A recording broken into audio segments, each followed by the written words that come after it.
Hello friends, welcome to my YouTube channel. Today we are going to learn consumer equilibrium, the second chapter.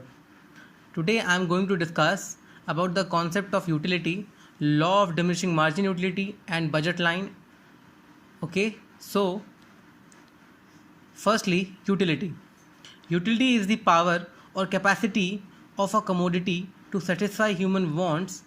Alternatively, utility of a commodity means the amount of satisfaction that a person gets from consumption of a good or service. इसका मतलब कि जो utility होती है वो एक तरीके से किसी भी गुड्स की सेटिस्फाई करने की जो कैपेसिटी है उसको कहा जाता है. ठीक है. There are two types of utility. Generally यहाँ पे दो तरह की यूटिलिटी होती हैं. अगर मैं बात करूँ, सबसे पहले आता है कार्डिनल यूटिलिटी अप्रोच, जिसको हम लोग मार्जिनल यूटिलिटी अप्रोच भी कहते हैं. और जो सेकंड होता है उसको हम बोलते हैं ऑर्डिनल यूटिलिटी अप्रोच और द इंडिफरेंस कर्व एनालिसिस. इसमें हम बात करने वाले हैं कार्डिनल यूटिलिटी अप्रोच के बारे में. तो सबसे पहले it states that the satisfaction the consumer derive by consuming goods and services can be measured with a number. इसमें कार्डिनल यूटिलिटी में ऐसा माना जाता है कि जो ह्यूमंस की जो सेटिस्फैक्शन है, जो सेटिस्फैक्शन लेवल मिलता है हमें कोई भी गुड कंज्यूम करने से, उनको हम नंबर में डिनोट कर सकते हैं. और जनरली कार्डिनल यूटिलिटी में हम क्या करते हैं, इसको मेजर करते हैं यूटिल्स में. यूटिल्स एक स्केल है ये नापने के लिए कि क्या सेटिस्फैक्शन उसने आपको दिया है पर्टिकुलर गुड को कंज्यूम करने से. अकॉर्डिंग टू कार्डिनल यूटिलिटी जो गुड्स एंड सर्विसेज होते हैं जो कि आपको हायर सेटिस्फैक्शन देंगे, हम उसको यूटिल्स में हायर लेवल पर रखेंगे. और वहीं अगर आप कोई ऐसा गुड है जो आपको बहुत ही कम सेटिस्फैक्शन देता है तो उसको हम वैल्यू जो देंगे उसे बहुत ही लो यूटिल की वैल्यू देंगे. इस तरीके से कार्डिनल यूटिलिटी जो है वो काम करती है. कार्डिनल यूटिलिटी जो है इसको हम लोग क्वांटिटेटिव मेथड कहते हैं, that is used to measure consumption satisfaction. Now अब हम बात करते हैं ऑर्डिनल यूटिलिटी अप्रोच की, जिसको हम लोग इंडिफरेंस कर्व एनालिसिस भी कहते हैं. It states that the satisfaction the consumer derives from the consumption of goods and services can not be measured in numbers. Ordinal utility approach के तहत अगर हम बात करें जो कंजप्शन से जो सेटिस्फैक्शन मिलता है ह्यूमंस को, हम उसको किसी भी नंबर में डिनोट नहीं कर सकते. It is actually a ordinal utility usage a ranking system. ये एक तरीके से रैंकिंग सिस्टम यूज़ करता है. जैसे कि अगर आप कोई भी चीज़ कंज्यूम कर रहे हैं तो हम ये मान लेते हैं कि आप अगर जैसे आप एग्जांपल लीजिए आइसक्रीम का. अगर आप आइसक्रीम खाते हैं तो जो पहली आइसक्रीम आप खाएंगे वो डेफिनेटली आपको ज़्यादा अच्छी लगेगी. लेकिन अगर आप तुरंत उसके बाद अगर आप आइसक्रीम खाते जाएंगे तो जैसे जैसे आप पाएंगे कि पहली आइसक्रीम खाने में जो आपको मज़ा आया होगा वो आपको बाकी आने वाली आइसक्रीम खाने में वो सेटिस्फैक्शन धीरे धीरे कम हो गया होगा. एक टाइम आपका ऐसा ही मन होगा कि आप अब आइसक्रीम को खाना बंद कर देंगे. तो कहीं ना कहीं आपने यहाँ पर क्या किया है, आपने यहाँ पर उसकी जो क्वालिटी है आपने उसके हिसाब से आपने उसको रैंकिंग दे दी है. According to the ordinal utility जो गुड्स एंड सर्विसेज होते हैं जो कि हायर आपको सेटिस्फैक्शन देंगे, हम उसको इसमें हायर वैल्यू देंगे, हायर रैंकिंग देंगे. और अगर कोई गुड है जो कि आपको लोअर लेवल दे रहा है तो हम उसको लोअर रैंकिंग देंगे. और जनरली जो ऑर्डिनल यूटिलिटी होता है उसे हम लोग क्वालिटेटिव मेथड भी कहते हैं to measure the consumption of satisfaction. तो अब बात करते हैं कार्डिनल यूटिलिटी में. अब बात करते हैं टोटल यूटिलिटी की. टोटल यूटिलिटी जो होता है, it is a psychological satisfaction or consumer obtains from consuming a given amount of a particular good. कहने का मतलब ये है कि जो भी इंसान को साइकोलॉजिकली जो संतुष्टि मिलती है किसी भी कमोडिटी को कंज्यूम करने से, हम उसके जो सम टोटल होता है उसको हम टोटल यूटिलिटी कहते हैं. Total utility is the sum of marginal utility. मतलब जितना भी आपके पर यूनिट जो आपका जो आउटपुट है, आउटपुट जो कंजप्शन है पर यूनिट, अगर आप उन सबको ऐड कर दें तो आपको टोटल यूटिलिटी मिल जाएगी. और टोटल यूटिलिटी को हम जो है जनरली मेजर करते हैं यूटिल्स में. जैसा कि अब आपके सामने ये टेबल शो हो रहा है, इसमें आप देख सकते हैं कि यूनिट्स जो ऑफ एक्स है हमने उसको शो किया हुआ है 1 2 3 4 5 6 करके. और वैसे ही आपने जो मार्जिन यूटिलिटी है वो शो किया हुआ है 40 30 20 10 0 एंड -2. और आप देख सकते हैं कि आपका जो मार्जिन यूटिलिटी है फर्स्ट कमोडिटी कंज्यूम करने पे वो 40 शो हो रहा है, और जैसे ही आपने सेकंड कमोडिटी शो किया, आपने कंज्यूम किया, वो मार्जिन यूटिलिटी जो है वो आपको सिर्फ 30 शो हो रहा है। इसका मतलब ये है कि जो आपको सेटिस्फैक्शन मिल रहा था पहली यूनिट कंज्यूम करने से, अब सेकंड वाली कंज्यूम करने से आपको सिर्फ 30 ही मार्जिन यूटिलिटी आपको बेनिफिट मिल रहा है। तो आप देख सकते हैं इस हिसाब से, अगर आप अपना टोटल यूटिलिटी देखें जो कि आगे निकाला हुआ है, आप देख सकते हैं कि किस तरीके से सम ऑफ मार्जिन यूटिलिटी किया हुआ है। जब आपने पहली कमोडिटी कंज्यूम की तो मार्जिन यूटिलिटी भी 40 थी और टोटल यूटिलिटी भी आपकी 40 ही होगी। लेकिन जैसे जैसे आप अपना कंजप्शन बढ़ाएंगे, आप देख सकते हैं मार्जिन यूटिलिटी को अगर आप ऐड करते जाएँ 1 2 3 4 ऐसे करके, तो आप पाएंगे कि आपका टोटल यूटिलिटी जो है वो आपका निकल जाएगा।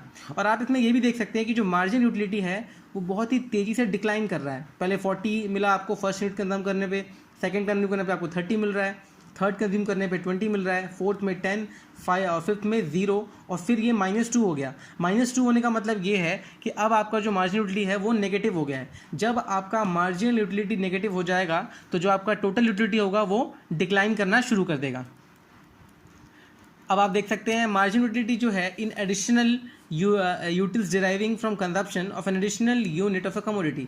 अब आप देख सकते हैं किस तरीके से आप मार्जिन यूटिलिटी जो है वो आप निकाल सकते हैं, वो भी एडिशनल यूनिट जो कंजप्शन होगा उसके हिसाब से। अगर आपको यूनिट्स दिए हुए हों कि आपने कितनी क्वांटिटी कंज्यूम की है और टोटल अगर आपको उसमें जो टोटल यूटिल्स दिया हुआ, यूनिट कंजप्शन दिया हुआ हो, तो आप मार्जिन यूटिलिटी जो है वो आप आसानी से निकाल सकते हैं। क्यों? क्योंकि आपको पता है आपको करना कुछ नहीं है, जो भी आपका चेंज होगा जो आपका नेक्स्ट क्वांटिटी कंज्यूम करने पे, आपको उसको डिवाइड कर देना है किससे? क्वांटिटी से, जितनी क्वांटिटी का चेंज आएगा। इसीलिए इसका जो फॉर्मूला बनता है वो बनता है MU = change in total utility divided by quantity. इस हिसाब से आप देख सकते हैं कि किस तरीके से इन्होंने मार्जिन यूटिलिटी को फाइंड आउट किया है टोटल यूटिलिटी से।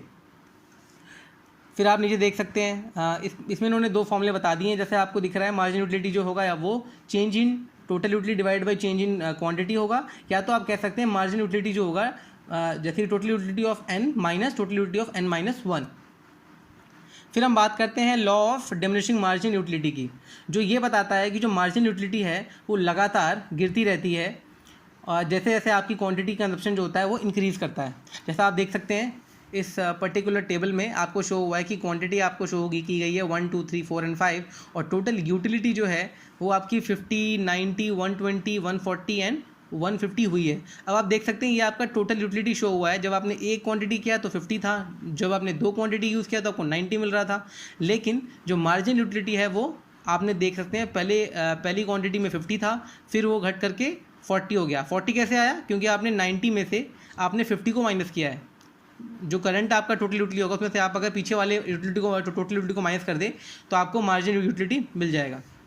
इस तरीके से आप देख सकते हैं कि जो आपका marginal diminishing margin utility law है वो स्टेट हो रहा है।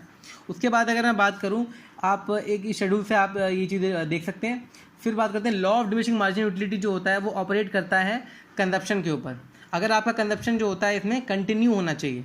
अगर आपका कंजप्शन, अगर आप मानिए अगर आपने अभी कोई आइसक्रीम खाई है, फिर आप अगर रात को खाते हैं, अगले दिन खाते हैं, तो डेफिनेटली हो सकता है कि जो आपने नेक्स्ट टाइम खाया होगा वो आइसक्रीम वो आपको ज़्यादा सेटिस्फेक्शन दे सकता है। इसका मतलब ये है कि ये जो लॉ है ये तभी वैलिड है जब आपका कंजप्शन तुरंत बाद किया जा रहा हो। फिर बात करते हैं law of diminishing marginal utility will not be applied with regard to the education knowledge because every effort to get knowledge or education increases the utility। जो आपका law of diminishing margin utility है ये वहाँ पे apply नहीं करता जहाँ पे एजुकेशन और नॉलेज की बात हो रही हो, क्योंकि आपको पता है कि जैसे जैसे आपका एजुकेशन और नॉलेज को एक्वायर करने की आपकी एफर्ट्स बढ़ेंगे तो आपकी जो यूटिलिटी है वो भी आपकी इंक्रीज़ होगी। अब आप देख सकते हैं क्या रिलेशन है मार्जिन यूटिलिटी और टोटल यूटिलिटी में। आप देख सकते हैं कि हमने यहाँ पर एक्स एक्सिस पे शो किया हुआ है यूनिट्स कंज्यूम्ड और वाई एक्सिस पे शो किया हुआ है यूटिलिटी जो आपको मिल रहा है नंबर ऑफ़ यूनिट कंज्यूम करने से। तो आप देख सकते हैं इसमें टोटल यूटिलिटी कर्व जो है, जो कि पहले तो स्टार्टिंग में ये इंक्रीज़ कर रहा है और उसके बाद ये डिक्रीज़ करना शुरू हो चुका है और आपका MU जो है वो लगातार डिक्रीज़ कर रहा है। अब अगर आप नोटिस करें इसमें तो आप देख सकते हैं कि जब आपका MU जो है वो डिक्रीज़ हो रहा है, मार्जिन यूटिलिटी जब आपका डिक्रीज़ हो रहा है, तब आपका टोटल यूटिलिटी जो है वो इंक्रीज़ कर रहा है, वो भी डिमिनिशिंग रेट से। उसके बाद जब आप देख रहे होंगे कि जब आपका मार्जिन यूटिलिटी जब आपका 0 पे आ गया, तब आपका जो टोटल यूटिलिटी है वो कांस्टेंट हो गया, लेकिन वो अपने मैक्सिमम पॉइंट पर है जो कि पी है। उसके बाद अगर आप देखें थर्ड में, जब आपका मार्जिन यूटिलिटी नेगेटिव हो गया तब आपका टोटल जो आपका टोटल यूटिलिटी है वो स्टार्ट हो गया गिरने। इस हिसाब से आप देख सकते हैं कि ये रिलेशन शो होता है टोटल यूटिलिटी और मार्जिन यूटिलिटी के बीच में। अब बात करते हैं consumer equilibrium under margin utility analysis, cardinal approach.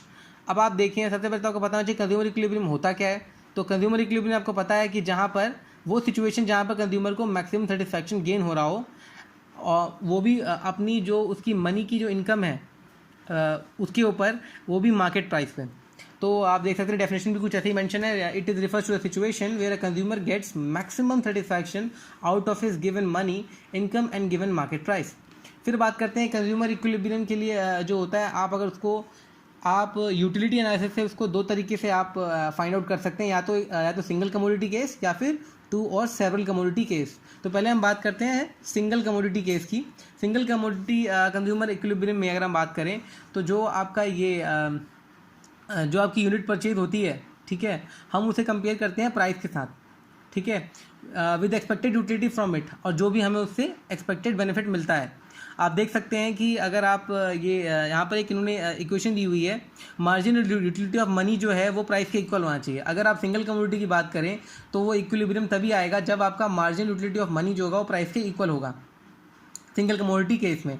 और जैसे कि आपको दिख सकता है, मार्जिनल यूटिलिटी ऑफ मनी निकालने के लिए आपको करना क्या होता है, आपको marginal utility of a product जो होता है, जो भी आपको मार्जिनल यूटिलिटी ऑफ प्रोडक्ट मिल रहा है उसको आप डिवाइड कर देंगे मार्जिनल यूटिलिटी ऑफ 1 रुपी से, तो आपको मिल जाएगा प्राइस ऑफ द कमोडिटी, और ये उसके इक्वल होगा। फिर अगर मैं बात करूं, आप देख सकते हैं कि जो आपका ये अगर आपका मार्जिनल यूटिलिटी अगर प्राइस से ज़्यादा होगा तो डेफिनेटली जो आपका कंज्यूमर होगा वो और ज़्यादा सामान खरीदने की कोशिश करेगा ताकि वो उस पॉइंट पर आ जाए जहाँ पर मार्जिन यूटिलिटी जो होगा वो प्राइस के इक्वल होगा।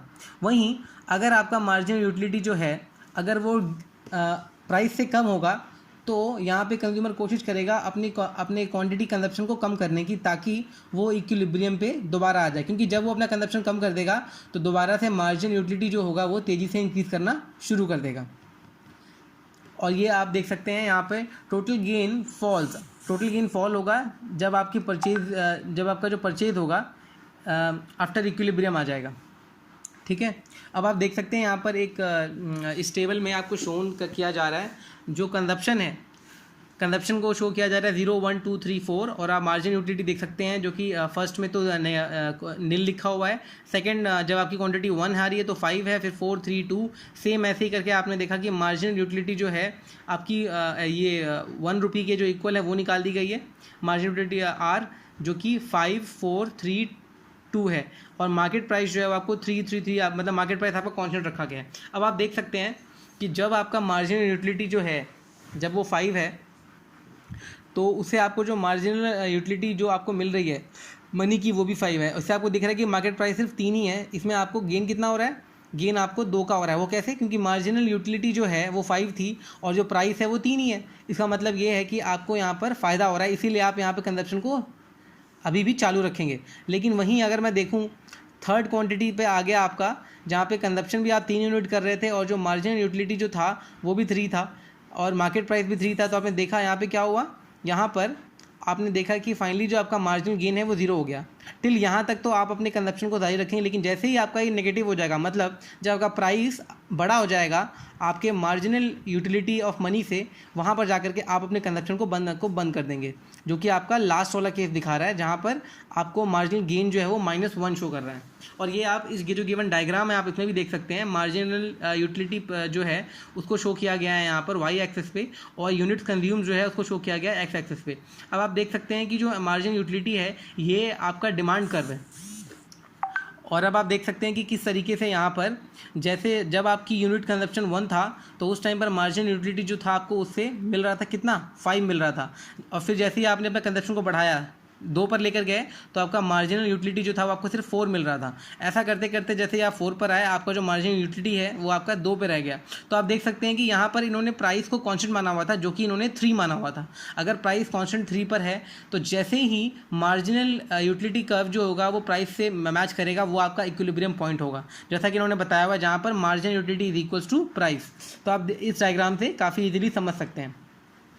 फिर अगर मैं बात करूं, अब आप अभी इससे पहले जो आपने किया वो था जहाँ पर मार्जिनल यूटिलिटी ऑफ मनी जो था वो 1 था, लेकिन अब हम दिखाते हैं जहाँ पे मार्जिनल यूटिलिटी जो है इन टर्म ऑफ मनी जो है वो 1 के इक्वल नहीं है, 3 के इक्वल है। अगर ऐसा होता है तो क्वेश्चन में ज़्यादा चेंज नहीं होता। आप देख सकते हैं यहाँ पर जो है यूनिट जो आपने कंज्यूम किया है एप्पल का वो शो किया गया 1 2 3 4। मार्जिनल यूटिलिटी जो है वो है 30, 27, 24 एंड 21।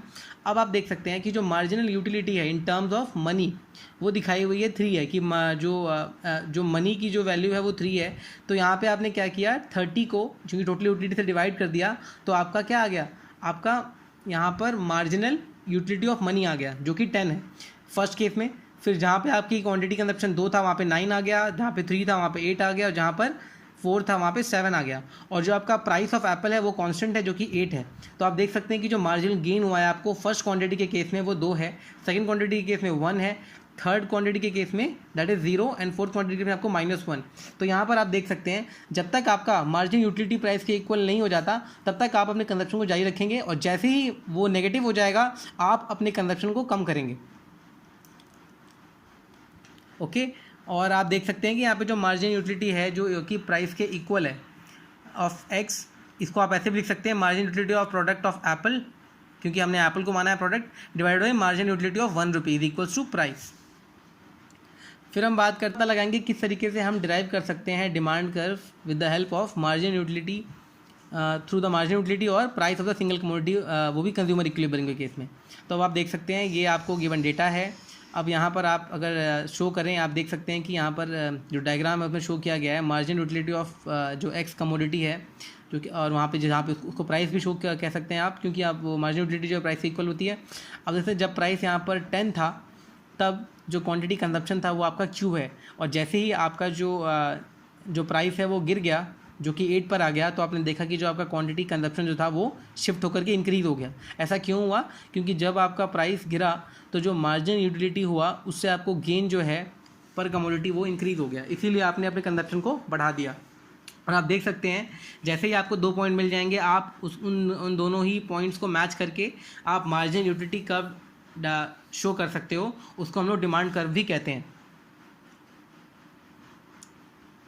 जैसा कि आप नीचे देख सकते हैं यहाँ पर भी उन्होंने यही किया, डिमांड कर्व फाइंड आउट करने के लिए उन्होंने सेम नीचे आपको शो किया हुआ है कि एक साइड आपने प्राइस को शो किया है, क्वांटिटी डिमांडेड नीचे, और जैसे ही आपने क्वांटिटी डिमांड की थी पहले प्राइस 10 पर, आपकी क्वांटिटी क्यू थी, और जैसे ही प्राइस आपका गिर के 8 हो गया, आपकी क्वांटिटी डिमांडेड जो होगी वो Q1 हो गई। इस हिसाब से आपने डिमांड कर्व जो है वो ड्रॉ कर लिया with the help of margin utility and.